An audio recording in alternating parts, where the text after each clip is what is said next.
12 তারিখে আমরা যদি কেউ চলেও যাই, এরপর 12 তারিখের ইলেকশনটাকে সুষ্ঠুভাবে করতে। জাবের ভাইয়ের ইন্টারভিউটা দেখলেও সত্যি আপনার চোখেও পানি এসে যাবে। হাদি ভাই এবং তার মধ্যে সম্পর্ক কেমন ছিল সেটাই সে বলতেছে।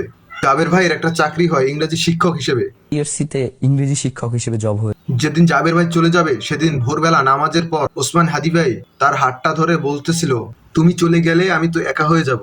ভাই আমার হাতটা ধরে বলতেছে, জাবের তুমি গেলে আমি খুব একা হয়ে যাব। শুধুমাত্র হাদি ভাইয়ের একটা কথাতেই জাবের ভাই আর চাকরিতে যায়নি।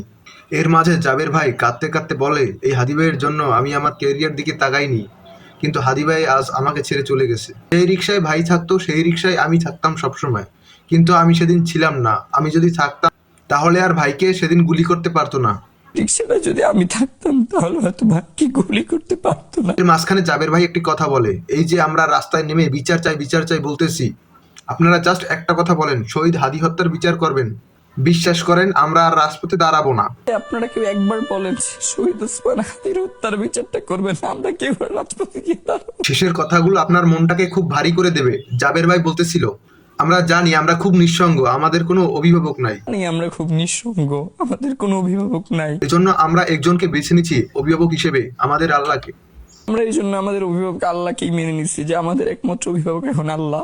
সত্যি বলতেছি ভাই, মন থেকে জাবের ভাই এমন ভাবে কথাগুলো বলছিল, ভিডিওটা দেখে সত্যি একদম আমার মনটা খুব খারাপ হয়ে গেছিল।